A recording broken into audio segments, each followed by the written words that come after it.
আসসালামু আলাইকুম রহমতুল্লাহ। কি অবস্থা বন্ধু সবার? কেমন আছেন আপনারা? সময়ের যোগ্য জবাব দেওয়া শিখতে হবে। যদি যোগ্য জবাব না দিতে পারেন তাহলে আপনার আমার ভবিষ্যৎ অনেক দুর্বল অবস্থায় আছে। আচ্ছা, তাহলে চলুন ছোট্ট একটা গল্প শেয়ার করি। আশা করি মনোযোগ দিয়ে শুনবেন। জনাব আব্দুর রহমান সাহেব, তিনি পেশায় একজন সরকারি উচ্চ পদস্থ কর্মকর্তা ছিলেন, অর্থাৎ বর্তমানে তিনি রিটায়ার একজন পার্সন। তো মোটামুটি ভালো টাকা পেনশনও পায়।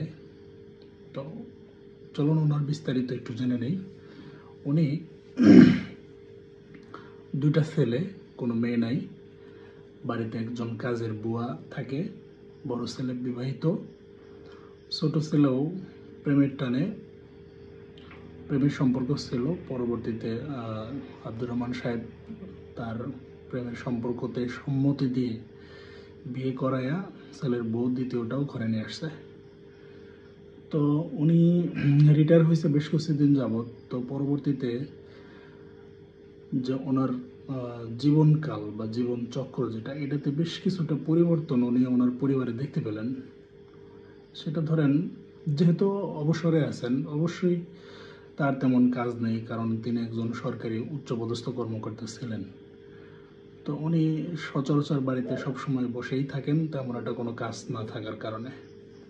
তো একদিন সকালবেলা উনি পত্রিকা পড়তেছে। তো হঠাৎ করে ওনার বড় ছেলের বউ বলতেছে যে বাজার তো শেষ হয়ে গেছে, তো কি করা যায়। এটা বলতেছে হলো কাজের বেটিকে, একজন কাজের মেয়ে থাকে, ওনাকে বলতেছে আর কি। তো তখন উনি নিজে নিজেই, কাজের মহিলাটাও কোনো উত্তর দেওয়ার আগে তখন উনি নিজে নিজেই বলতেছে যে বাবা তো বসেই থাকে, উনি পত্রিকা পড়তেছে, তো বাবা একটু বাজার করলেও তো পারে, ওনার তো আর কোনো কাজ নেই। দেখেন, মোড়টা কিন্তু ঘুরতেছে। তো উনি কথাগুলো কানে নিলেন এবং শুনলেন, একটু বিস্মিত হলেন আর কি। তেমন একটা কর্ণপাত করেনি। তো এভাবে কিছুদিন যাওয়ার পর আবার কিছুদিন চলে গেছে। তখন বড় ছেলে একদিন সকালবেলা অফিসে যাবে, সেও চাকরি করে, অফিসে যাবে। তো সে বলতেছে, তার স্ত্রীকে লক্ষ্য করে বলতেছে যে তুমি কি লন্ড্রি থেকে আমার শার্টটা নিয়ে আসো নাই? তো তার স্ত্রী বলতেছে যে আমিও তো চাকরি করি তোমার মতো, তাহলে আমারও তো সময় নেই, তোমারও সময় তেমন একটা পাও নাই, তো আমি আনতে পারি নাই আর কি। তো যাই হোক, তো ওনার ছেলের বউ আবার বড় ছেলে বলতেছে যে ঠিক আছে, তো বাবা তো বাড়িতে বসেই থাকে, উনি কি একটু আনতে পারে নাই? যাক, এটাও উনি শুনতে পাইছে, আব্দুর রহমান সাহেব এটাও শুনতে পাইছে। তো পরবর্তীতে কিছুদিন কেটে যায় আবার। তো সবাই মিলে সকালবেলা একদিন নাস্তার টেবিলে বসে।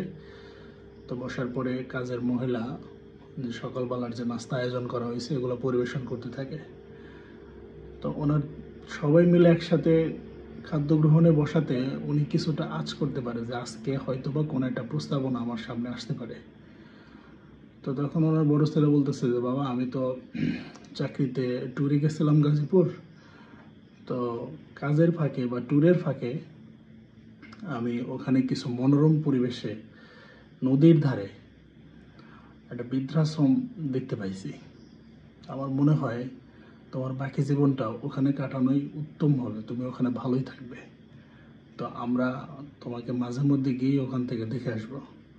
তো এটা বলেই ছোট ভাইয়ের সাপোর্ট নেওয়ার জন্য সাথে সাথে বলতেছে যে কি বলিস ছোট, খারাপ বলছি?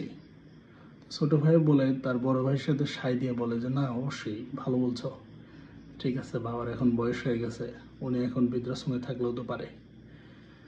তো এটা বলার পরে তো আব্দুর রহমান সাহেব কিছুটা বিচলিত হলেন।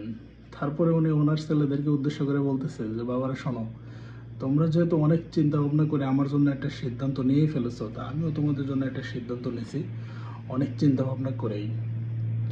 যেহেতু এই বাড়িটা আমার নামেই আছে, আমি ভালো পেনশনও পাই, আমার টাকা দিয়ে সংসারে এখনো রানিং।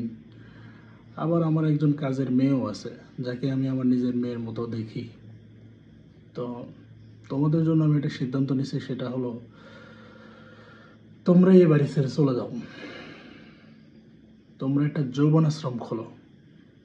তোমরা তোমাদের যে যৌবনের পদার্পণ করছো, যৌবনের তাড়নায় তোমরা যে বলতেছো আমাকে বৃদ্ধাশ্রমে রেখে আসবে, ঠিক আছে আমি যাব না ওখানে, এই বাড়িটা তো আমারই, তোমরাই যৌবন আশ্রমে যাও, আমি এখানেই থাকবো এবং তোমাদেরকে মাঝে মধ্যে আমি যাই দেখে আসবো। বলেন তো তখন কেমন লাগবে? এটাই হলো সময়ের যোগ্য জবাব। এই জবাবটা দেওয়ার জন্য সবাই প্রস্তুত থাকেন, কারণ আপনার আমার সন্তান বড় হওয়ার পরে কি হবে সেটা তো আর বলা যায় না। তাই এই ধরনের যোগ্য জবাব তৈরি করে রাখুন, যখন তখন কাজে লাগতে পারে। আল্লাহ হাফেজ।